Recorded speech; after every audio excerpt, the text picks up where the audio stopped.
Hello everyone, welcome to my channel north attempts. जी हाँ दोस्तों, अभी अपना टारगेट क्या चल रहा है सर, राजस्थान सीएचओ। और राजस्थान सीएचओ के लिए आज का वेरी इंपॉर्टेंट टॉपिक रहेगा किसका, कम्युनिटी का। और कौन सा रहेगा, डेंगू।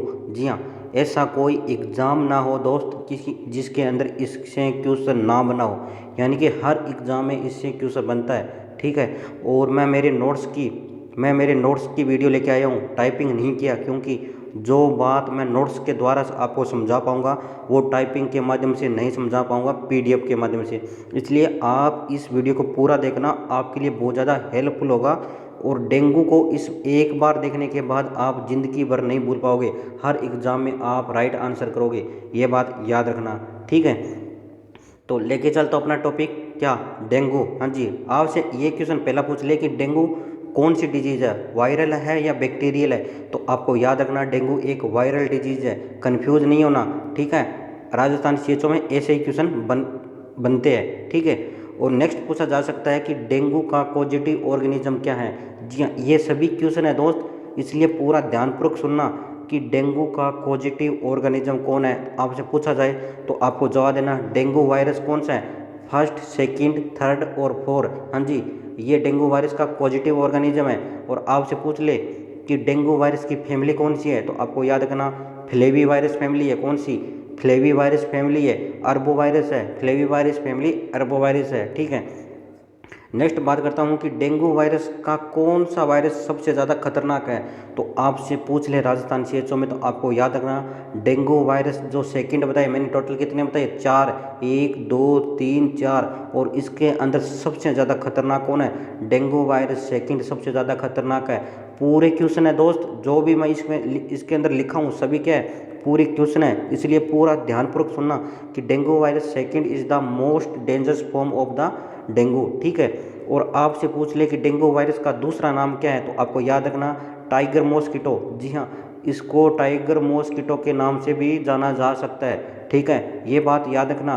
ठीक है, ये क्वेश्चन बन सकता है, हर एग्जाम में बनता है, राजस्थान सीएचओ में भी बनेगा। ठीक है। और अगर आपसे पूछ ले कि डेंगू वायरस का वेक्टर कौन सा है, जी हाँ, वेक्टर पूछे तो क्या है, एडीज एजिप्टी है। क्या है, एडीज एजिप्टी है। ये क्या है, डेंगू वायरस का क्या है, वेक्टर है, क्योंकि ये क्या है, मच्छर का टाइप है, मच्छर का टाइप है। ठीक है, मॉस्किटो का टाइप है, कौन, एडीज एजिप्टी। यही क्या करता है, डेंगू वायरस करता है। ठीक है। और इस एडिस एजिप्टी की आपको पहचान करनी हो तो आपसे पूछ ले कि कैसे पहचान करेगी, किसके, एडिस एजिप्टी की। तो आपको याद रखना इसके क्या है, वाइट असेंडिंग पैटर्न है। जी हाँ, बॉडी एंड लेग, जिसके पैरों में क्या होता है, जैसे इसके पैर है ना, उसके पैर में ऐसे ऐसे वाइट वाइट बने होते हैं, क्या, डॉट से, इसलिए इसको बोलते हैं white ascending pattern, body and leg. ये बात याद रखना डेंगू वायरस के अंदर। ठीक है। और ये क्वेश्चन आता ही आता है हर एग्जाम में, इसलिए दोस्त आप इसको थोड़ा सा सीरियसली लेना इस टॉपिक को। और नेक्स्ट ये पूछ ले कि यह डे टाइम फीडर है। जी हाँ, हर एग्जाम में ये क्वेश्चन आया है कि डेंगू वायरस का वायरस, जो डेंगू वायरस मॉस्किटो है कब काटता है, तो आपको जवाब देना ये डे टाइम फीडर है। हाँ जी, दिन में काटता है, अर्ली मॉर्निंग, हाँ जी, सुबह सुबह जल्दी जब आप उठोगे तब। और लेट आफ्टरनून, जी हाँ, लेट आफ्टरनून काटता है। इसके लिए याद रखना डेंगू वायरस कभी भी रात को नहीं काटता, इसलिए आप जब अर्ली मॉर्निंग में जब आप उठोगे, और लेट आफ्टरनून डेंगू वायरस काटता है। इसलिए याद रखना अगर डेंगू वायरस से बचना है तो दिन में ही प्रिकॉशन यूज करने होंगे, रात में डेंगू वायरस नहीं काटता, ये बात याद रखना। और ये क्वेश्चन हर एग्जाम में बन सकता है और राजस्थान सीएचओ में भी बना है। ठीक है। और आपसे पूछ ले कि डेंगू वायरस कहाँ रहता है, तो आपको जवाब देना यह ह्यूमन हैबिटेशन। जी हाँ, आर्टिफिशियल में रहता है डेंगू वायरस मॉस्किटो। जी हाँ, कहाँ पे, तो आपको जवाब देना ह्यूमन हैबिटेशन, यानी कूलर में, यानी कूलर में, पानी वाली टंकियों में, पानी वाली टंकियों में, वहाँ पर रहता है कौन, डेंगू वायरस, ये याद रखना। ठीक है। और आपसे पूछ ले कि ट्रांसमिशन, हाँ जी, आपसे पूछ ले ट्रांसमिशन क्या है, तो आपको याद रखना प्रोपेगेटिव है। हाँ जी, प्रोपेगेटिव, प्रोपेगेटिव का अर्थ है जो ब्लड के द्वारा फैलता है, यानी ब्लड में ही काटेगा तभी तो फैलेगा। और पूछ ले कि कौन सा ट्रांसमिशन मच्छर काटता है, तो आपको याद रखना फीमेल एडिस वेक्टर। हाँ जी, female Aedes vector, Aedes vector यही काटता है, क्योंकि आपको पता है क्या कि सर सबसे ज़्यादा खून कौन पीती है। आई होप आप सभी को पता है, बुरा नहीं माना कि सर लड़कियां सबसे ज़्यादा खून पीती है, किसका, किसी का भी पी सकती है, इसको याद रखना फीमेल सबसे ज़्यादा खून पीती है, यानी फीमेल को सबसे ज़्यादा खून पीती है तो फीमेल मच्छर ही काटता है, फीमेल मच्छर ही काटता है। इसलिए याद रखना, चाहे फीमेल मच्छर हो चाहे फीमेल कोई और हो, इसलिए इनको दूर ही रखना, क्योंकि ये दूर से ही सुंदर लगते हैं, पास में आएंगे तो क्या करेंगे सर, ये अपना खून पी जाएंगे। इसलिए याद रखना, ठीक है। लेके चलता हूँ अपना नेक्स्ट की इनक्यूबेशन पीरियड। हाँ जी, आपसे पूछ ले कि डेंगू वायरस का इनक्यूबेशन पीरियड कितना है, तो आपको जवाब देना 5 से 6 दिन। हाँ जी, 5 से 6 दिन है इनक्यूबेशन पीरियड किसका, डेंगू वायरस का। याद रखना दोस्त, ये सभी क्वेश्चन है और डेंगू वायरस का हर एग्जाम में क्वेश्चन आता है, क्योंकि आप CHO बने हो तो इन डेंगू वायरस मलेरिया को ही कंट्रोल करना है, ठीक है। और मोड ऑफ ट्रांसमिशन मैंने पहले बता दिया क्या है, वेक्टर बोर्न है, ठीक है। सिम्टम, जी हाँ, वेरी वेरी इंपॉर्टेंट, आपसे पूछा जा सकता है कि डेंगू वायरस का फर्स्ट सिम्टम क्या है, तो आपको जवाब देना लिकोपीनिया। हाँ जी, लिकोपीनिया। और लिकोपीनिया क्या होता है आप सभी को पता है, कमेंट करो जल्दी जल्दी कि लिकोपीनिया का अर्थ क्या है। सभी बच्चे राइट आंसर दे रहे हैं, क्योंकि मैंने आज सुबह ही बताया था कि लिकोपीनिया का अर्थ क्या होता है, ठीक है। यानी कि डिक्रीज WBC। हाँ जी, WBC का लेवल क्या होगा, डिक्रीज होगा। WBC का लेवल क्या डिक्रीज होगा, उससे क्या कहा जाता है, लिकोपीनिया। और नॉर्मल WBC कितना होता है आप सभी को पता है, 4,000 से 11,000 नॉर्मल होता है। जब 4,000 से कम हो तब उसे कहा जाता है लिकोपीनिया। और ये किस में देखने को मिलता है, तो आपको जवाब देना ये डेंगू वायरस के अंदर देखने को मिलता है। जी हाँ, अब sign and symptom dengue virus. जी हाँ, sign and symptom dengue virus की बात करता हूँ कि sign and symptom in dengue, तो टोटल कितनी 4 फेज में बांटा गया है किसको, साइन एंड सिम्टम को टोटल 4 फेज के अंदर बांटा गया है, ठीक है। और पहली फेज है, जी हाँ, पहली फेज कौन सी है, अनडिफरेंशिएट फीवर। जी हाँ, अनडिफरेंशिएट फीवर। जी हाँ, आप पहचान नहीं पाओगे कि ये नॉर्मल वाली फीवर है या मलेरिया वाली फीवर है या डेंगू वायरस वाली फीवर है। तो इसको याद रखना कम्युनिटी हेल्थ ऑफिसर, पहली फेज है अनडिफरेंशिएट फीवर है, ठीक है, अनडिफरेंट है, ठीक है। तो ओनली फीवर एंड हेडेक रहता है कुछ दिनों में, क्या रहता है, ओनली फीवर एंड हेडेक। और ये किसकी वजह से रहता है, तो आपको जवाब देना लिकोपीनिया की वजह से रहता है, लिकोपीनिया की वजह से रहता है। कौन, ओनली फीवर एंड हेडेक, याद रखना। सेकंड फेज की बात करता हूँ, जी हाँ, सेकंड फेज कौन सी है, तो आपको याद रखना क्लासिकल डेंगू फीवर। हाँ जी, क्लासिकल डेंगू फीवर, ये क्या सेकंड स्टेज है किसकी, डेंगू की, साइन सिम्टम की। और इसके अंदर क्या होता है, तो आपको जवाब देखना इसके अंदर होता है डेंगू ब्रेक बोन फीवर। जी हाँ, वेरी वेरी इंपॉर्टेंट, ये हर एग्जाम में क्वेश्चन आया हुआ है कि ब्रेक बोन फीवर किस में देखा जाता है। आपने भी एग्जाम में देखा होगा कि ब्रेक बोन फीवर किस में देखा जाता है, तो आप सभी राइट आंसर दो, किस में देखने को मिलता है, सभी बच्चों के राइट आंसर आ रहे हैं। हाँ जी, ब्रेक बोन फीवर देखने को मिलता है डेंगू वायरस में। और कौन सी स्टेज है, कौन सी स्टेज है, तो आपको जवाब देना ये सेकंड स्टेज है क्लासिकल डेंगू फीवर की, ठीक है। और इस स्टेज के अंदर क्या क्या होता है, तो आपको जवाब देना इसके अंदर हाई ग्रेड फीवर होता है, हाई ग्रेड फीवर आता है, जॉइंट पेन होते हैं, मलेजिया बॉडी, यानी बॉडी ए को क्या किया जाता है, मलेजिया कहा जाता है, ये होता है। और हेड एक होता है, कौन सी, सेकंड स्टेज के अंदर, ये बात आपको याद रखना है, ठीक है। और ये मैंने ये देखो क्वेश्चन भी लिख दिया कि डेंगू में कौन सा फीवर आता है, तो आपको जवाब देना ब्रेक बोन फीवर। जी हाँ, ब्रेक बोन फीवर, ऐसा लगेगा कि हड्डी ही टूट गई डेंगू के अंदर। और हर एग्जाम में ये क्वेश्चन आया हुआ है, इसलिए आप कंटिन्यू ये वीडियो देखना, ठीक है। और नेक्स्ट क्वेश्चन है कि क्लासिकल डेंगू फीवर में कौन सा फीवर आएगा, ये भी पूछा जा सकता है आपसे कि क्लासिकल डेंगू फीवर में कौन सा फीवर आएगा, तो आपको याद रखना ब्रेक बोन फीवर। हाँ जी, कौन सा आएगा, ब्रेक बोन फीवर, ठीक है। नेक्स्ट स्टेज की बात करता हूँ डेंगू हेमरेजिक फीवर। जी हाँ, नेक्स्ट स्टेज है dengue haemorrhagic fever, DHF, dengue haemorrhagic fever. जी हाँ, इसके अंदर क्या होता है, तो आपको जवाब देना इसके अंदर fever, recent history of fever रहेगी, फीवर और रिसेंट हिस्ट्री भी फीवर की रहेगी। और लो प्लेटलेट काउंट। जी हाँ, वेरी वेरी इंपॉर्टेंट, आपसे पूछा जा सकता है कि डेंगू वायरस में क्या कम होता है, तो आपको याद रखना प्लेटलेट का क्या होता है, कमी हो जाती है। और जब प्लेटलेट 1 लाख से कम हो जाती है तो थ्रोम्बोसाइटोपिनिया कहते हैं, 1 लाख से कम हो जाती है थ्रोम्बोसाइटोपिनिया कहते हैं, ठीक है। ये बात आपको याद रखना है, ठीक है। और इसके अंदर पेशेंट के अंदर क्या देखने को मिलता है, हेमरेजिक मैनिफेस्टेशन, यानी हेमरेजिक साइन एंड सिम्टम देखने को मिलता है किसमें, डेंगू वायरस में। ये बात आपको याद रखना है कि डेंगू वायरस में अंदर क्या साइन एंड सिम्टम देखने को मिलता है, तो आपको जवाब देना हेमरेजिक मैनिफेस्टेशन, ठीक है। और हेमरेजिक मैनिफेस्टेशन के अंदर आपको पूछ ले कि पहले कहाँ क्या देखने को मिलता है, तो आपको याद रखना most common type in bleeding.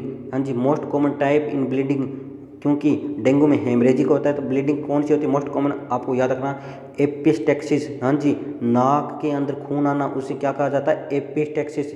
ये भी क्वेश्चन पूछा जा सकता है कि एपिटेक्सिस का मतलब क्या है, तो आपको जवाब देना नोज ब्लीडिंग, नोज ब्लीडिंग। और इस नोज ब्लीडिंग के अंदर आपसे पूछ ले कि डॉक्टर साहब आपकी प्रायोरिटी क्या रहेगी, तो आपको जवाब देना है, पेशेंट को कहेंगे कि बेटा बैठ जा, बेटा बैठ जा, और सर को आगे झुका ले, सर को आगे झुका ले, और नोज को पिंच करेंगे हल्के हल्के, नोज को पिंच करेंगे हल्के हल्के। ये आपकी प्रायोरिटी रहेगी किसमें, एपिटेक्सिस में। ये क्वेश्चन हर एग्जाम में बनता है, हर एग्जाम में बनता है, एम्स में भी बना हुआ है हर एग्जाम में कि एपिस्टेक्सिस के दौरान नर्स क्या करेगी, तो आपको जवाब देना, पेशेंट को अपराइट करेंगे और हेड को आगे फॉरवर्ड करेंगे, बैकवर्ड नहीं करेंगे, फॉरवर्ड करेंगे, यानी आगे को झुकाएंगे और नोज को पिंच करेंगे ताकि ब्लीडिंग रुक जाए। और नेक्स्ट आता है, इसके अंदर क्या होता है, इंटरनल एंड एक्सटर्नल ब्लीडिंग होती है। इंटरनल एंड एक्सटर्नल ब्लीडिंग देखने को मिलती है किसमें, डेंगू फीवर के अंदर, डेंगू के अंदर। ठीक है, ये बात आपको याद रख लेनी है। ठीक है, नेक्स्ट क्या है, स्किन हेमरेजिक ब्लीडिंग। हाँ जी, स्किन के अंदर हेमरेजिक ब्लीडिंग देखने को मिलती है किसमें, डेंगू में। ठीक है, और आपसे ये पूछा जा सकता है कि स्किन हेमरेजिक ब्लीडिंग के अंदर ट्रम पूछ सकता है, और इसके अंदर ये पूछ सकता है कि पैचेज क्या होता है। जी हाँ, वेरी वेरी इंपॉर्टेंट। इसके अंदर हर बच्चा कंफ्यूज हो जाता है कि सर पैचेज क्या होता है, पैचेज क्या होता है, पर तो आज के बाद आप नहीं भूलोगे, क्योंकि आप किसके स्टूडेंट हो, नॉर्थ एम चैनल के स्टूडेंट हो। ठीक है, तो आपसे पूछ ले कि सर पैचेज क्या होता है, तो आपको जवाब देना, पिन पॉइंट डिस्कलरेशन ऑफ क्या, skin due to oozing of the subcutaneous vessels. हाँ जी, जब अपनी स्किन के अंदर क्या ऐसे छोटे छोटे छोटे छोटे डॉट बन जाएंगे, पिन पॉइंट, और ये क्या डिस्कलरेशन हो जाएगी किसकी, ऊजिंग, ऊजिंग यानी ब्लीडिंग होना, कहाँ पे, सबक्यूटेनियस वेसल्स। जब अपनी बॉडी के अंदर सबक्यूटेनियस वेसल्स है, इसके अंदर ऊजिंग हो जाए तो उसको कहा जाता है पैचेज। ये बात याद रख लेना। और पैचेज देखने को मिलता है डेंगू वायरस में। नेक्स्ट है पुरपुरा। हाँ जी, पुरपुरा क्या होता है, तो आपको याद रखना, पुरपुरा होता है, साइज होता है पैचेज का कितना, 0.3 से 1 सेंटीमीटर, 0.3 से 1 सेंटीमीटर साइज होता है, इसको क्या जाता है, पुरपुरा किया जाता है। और ये डेंगू में मिलता है, देखने को मिलता है। और आपसे पूछ ले कि मल्टीपल पैचेज हो जाता है तो उसे क्या कहा जाता है, तो आपको याद रखना, एकाइमोसिस कहा जाता है, उसे कहा जाता है एकाइमोसिस। ये 3 टर्म हमेशा मेरे डियर कंफ्यूज करने वाली होती है, और ये 3 टर्म ही पूछा जा सकता है राजस्थान सीएचओ में। तो आपको जवाब देना, एकाइमोसिस का अर्थ होता है जब पिन पॉइंट की जगह 1 सेंटीमीटर से ज़्यादा क्या हो जाए स्किन पे, क्या, डिस्कलरेशन, तो इसे क्या कहा जाता है, पुरपुरा के एकाइमोसिस कहा जाता है। और ये पुरपुरा के बाद होता है, ये पुरपुरा के बाद होता है, क्योंकि पुरपुरा में मैंने क्या बताया था, 0.3 से 1 सेंटीमीटर होता है, परंतु ये 1 सेंटीमीटर से ज़्यादा होता है, तो इसे क्या कहा जाता है, एकाइमोसिस। ये तीनों टर्म याद रखना मेरे दोस्त, हर एग्जाम में आता है, राजस्थान सीएचओ में भी आएगा, इसलिए आप इसको कंटिन्यू देखना, पूरा वीडियो को कंटिन्यू देखना, आपके लिए बहुत ज़्यादा हेल्पफुल होगा, क्योंकि डेंगू वायरस का क्वेश्चन आता ही आता है। ठीक है, नेक्स्ट है कि जीआई ब्लीडिंग। हाँ जी, गैस्ट्रो इंटेस्टाइनल ब्लीडिंग किसमें, डेंगू वायरस में, क्योंकि प्लेटलेट का लेवल क्या हो गया सर, लो हो गया, कितने से, 1 लाख से लो हो गया, 1 लाख से लो हो गया, तो इसकी वजह से जीआई क्या ब्लीडिंग देखने को मिलेगी। और जीआई के अंदर क्या देखने को मिलता है, हेमेटेमेसिस। हाँ जी, ये भी टर्म पूछी जा सकती है राजस्थान सीएचओ में, ऐसे ही टर्म पूछी जाएगी कि हेमेटेमेसिस का अर्थ क्या है, तो आपको जवाब देना, वोमिटिंग विथ ब्लड। हाँ जी, जब वोमिटिंग के साथ ब्लड आना तो इसे कहा जाता है हेमेटोमेसिस। और आपसे नेक्स्ट पूछ ले क्या, मेलेना। हाँ जी, मेलेना का अर्थ क्या होता है, मेलेना का अर्थ क्या होता है, क्योंकि ये जीआई ब्लीडिंग को इंडिकेट करता है। तो मेलेना का अर्थ होता है मेरे दोस्त क्या, जब स्टूल के साथ क्या आ रहा हो, जब स्टूल के साथ ब्लड आ रहा हो तो उसे क्या कहा जाता है, मेलेना कहा जाता है। ये बात आपको याद रख लेना है। ठीक है, नेक्स्ट है हेमेटोचीजिया। जी हाँ, हेमेटोचीजिया कंफ्यूज करने वाले ये तीनों चारों टर्म है, तो आपको याद रखना, हेमेटोचीजिया का अर्थ है जब फ्रेश ब्लड, हाँ जी, एनस के द्वारा से ब्लीडिंग हो, जब फ्रेश ब्लड हो, एकदम ब्राइट हो, तो उससे कहा जाता है हेमेटोचीजिया। ये बात आपको याद रख लेनी है राजस्थान सीएचओ में, क्योंकि ये टर्म आपसे पूछी जा सकती है। मैं फिर कह देता हूँ, आप जब एग्ज़ाम दोगे तब तो मुझे याद करोगे सर ने ये बताया था, और ये देख लो सेम ही आ गई। ठीक है, और नेक्स्ट देखा जाता है हेमेचूरिया। जी हाँ, नेक्स्ट क्या देखा जाता है, हेमेचूरिया। हेमेचूरिया का अर्थ है क्या, जब यूरिन के साथ क्या आ रहा हो सर, ब्लड आ रहा हो, जब यूरिन के साथ क्या आ रहा हो, ब्लड आ रहा हो, तो इसे क्या कहा जाता है, हेमेचूरिया। याद रखना ये क्वेश्चन पूछा जा सकता है राजस्थान सीएचओ में, क्योंकि मैंने इन टर्म का अर्थ मैंने बता दिया और ये जीआई ब्लीडिंग को इंडिकेट कर रहा है। नेक्स्ट है मेंस्ट्रुएशन के टाइम भी हाई क्या हो, ब्लड होना। जी हाँ, नॉर्मल मेंस्ट्रुएशन के टाइम अगर हाई ब्लड हो रहा हो तो ये भी डेंगू को इंडिकेट कर रहा है, क्योंकि इसके अंदर क्या हो रहा है, प्लेटलेट लेवल लो हो रहा है, और प्लेटलेट का लेवल लो हो रहा है तो उसकी वजह से मेंस्ट्रुएशन के दौरान हाई ब्लीडिंग हो रही है। और अगर आपसे पूछ ले कि कितने से ज़्यादा ब्लीडिंग हो जाए तो उसे हाई ब्लीडिंग आ जाता है, जब एक नॉर्मल फीमेल के अंदर 85 ml से ज़्यादा अगर ब्लीडिंग हो रही है तो इसे हाई ब्लीडिंग कहा जाता है। किसमें, मेंस्ट्रुएशन के दौरान। ठीक है, और नॉर्मली पूछ ले कि कितनी ब्लीडिंग होती है नॉर्मली, तो 35 से 40 ml ब्लड लॉस होता है। 35 से 40 ml ब्लड लॉस होता है किसमें, मेंस्ट्रुएशन साइकिल में। ठीक है, ये बात आपको याद रख लेनी है, ये भी क्वेश्चन बन सकता है। ठीक है, नेक्स्ट इसके अंदर है कि हेमेटोक्रेटिव वैल्यू। हाँ जी, हेमेटोक्रेटिव वैल्यू कितनी बढ़ जाएगी किसमें, डेंगू वायरस में। क्यों बढ़ जाएगी, आप पूछोगे सर क्यों बढ़ जाएगी, तो कोई बात नहीं डियर, मैं हूँ आपके लिए बताऊंगा कि हेमेटोक्रेटिव वैल्यू 20% बढ़ जाती है। जी हाँ, ये क्वेश्चन पूछा जा सकता है कि डेंगू वायरस के अंदर हेमेटोक्रेटिक का वैल्यू कितना परसेंट बढ़ जाए, तो आपको जवाब देना है कम्युनिटी हेल्थ ऑफिसर की हेमेटोक्रेटिक वैल्यू 20% से ज़्यादा बढ़ जाती है। किसकी वजह से, ड्यू टू लीकी कैपिलरी, जिससे प्लाज्मा बाहर आ जाएगा ब्लड से और सेल की में क्या संख्या बढ़ जाएगी। ठीक है, इसके वजह से क्या होगा, हेमेटोक्रेटिव वैल्यू क्या होगा, बढ़ जाएगा। ठीक है, नेक्स्ट है डेंगू शॉक सिंड्रोम। मैंने 4 स्टेज बताई थी ना, उसकी 4th स्टेज, लास्ट स्टेज क्या है, डेंगू शॉक सिंड्रोम। जी हाँ, इसमें से हर एग्जाम में क्वेश्चन आया हुआ है, तो इसलिए आप कंटिन्यू देखना। डेंगू शॉक सिंड्रोम का अर्थ क्या है, तो आपको जवाब देना कि it is the most fatal stage. जी हाँ, सबसे खतरनाक स्टेज है कौन सी, डेंगू शॉक सिंड्रोम सबसे फेटल स्टेज है। इसके अंदर क्या होता है, इसके अंदर सर्कुलेटरी फेलियर हो जाता है, और सर्कुलेटरी फेलियर के अंदर क्या होता है, इसके अंदर फ्रैंक शॉक देखने को मिलता है। कौन सा, frank shock. Very very important, हर एग्जाम में पूछा जा सकता है कि फ्रैंक शॉक किस में देखने को मिलता है, तो आपको जवाब देना डेंगू के अंदर देखने को मिलता है फ्रैंक शॉक। ठीक है, और फ्रैंक शॉक का साइन एंड सिम्टम पूछा जा सकता है मेरे डियर कम्युनिटी हेल्थ ऑफिसर, तो आपको जवाब देना इसके अंदर साइन एंड सिम्टम क्या होता है, जब पल्स रेट क्या वीक हो और थ्रेडी हो, और रैपिड पल्स रेट भी हो सकती है। ठीक है, और इसके अंदर क्या होगा, तो आपको जवाब देना है इसके अंदर पल्स प्रेशर क्या होगा, 20 mm ऑफ Hg से कम हो जाएगा पल्स प्रेशर।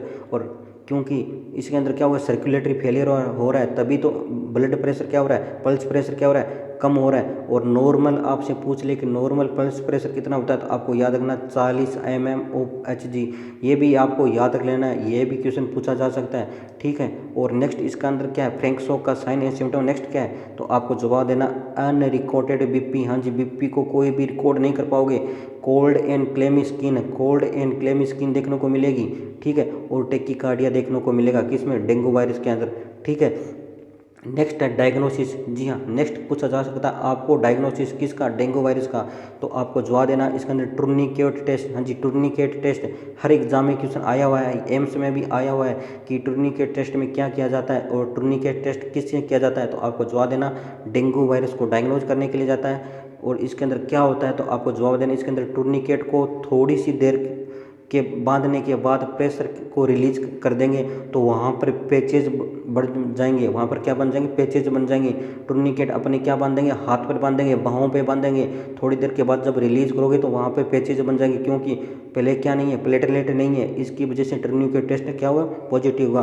और पर स्क्वायर कितनी पैचेज होगा, पर स्क्वायर कितनी पैचेज इंच में होगा, तो आपको याद रखना जब 20 इंच पर स्क्वायर क्या हो, पॉजिटिव होगा, क्या पैचेज बन जाए तो क्या होगा, टूर्निकेट टेस्ट पॉजिटिव होगा। और नेक्स्ट पूछ ले कि डेंगू वायरस के अंदर नेक्स्ट टेस्ट कौन सा है, तो आपको याद रखना सीरोलॉजिकल टेस्ट। हाँ जी, सीरोलॉजिकल टेस्ट यानी ब्लड के द्वारा एंटीबॉडी को पहचाना क्या कर लाता है, सीरोलॉजिकल टेस्ट। और सीरोलॉजिकल टेस्ट के अंदर क्या होता है, इलाइजा और इलाइजा रैपिड IgM और IgG एंटीबॉडी को देखना। और आजकल सबसे ज़्यादा यही टेस्ट किया जाता है अपने जब हॉस्पिटल में जाते हैं, तो कौन सा, एलाइजा एंड IgM और IgG। ठीक है, और नेक्स्ट मैनेजमेंट की बात पूछ ले कि डेंगू वायरस का मैनेजमेंट कैसे करोगे डॉक्टर साहब, क्योंकि कम्युनिटी हेल्थ ऑफिसर आपको यही डिजीज़ देखने को मिलेगी अपनी कम्युनिटी में, तो मैनेजमेंट के लिए कुछ नहीं, सिंपल सी एक डेंगू नाम लिख देना, जैसे मैंने लिखा DENGUE, ये लिख देना, पूरा मैनेजमेंट बता दूंगा। डी से क्या करोगे सर, डेली मॉनिटरिंग करोगे, डी से डेली मॉनिटरिंग करोगे पेशेंट को, ठीक है। कहीं पेशेंट के अंदर हाइपोटेंशन, कहीं फ्रैक्शोक नहीं हो रहा, ठीक है।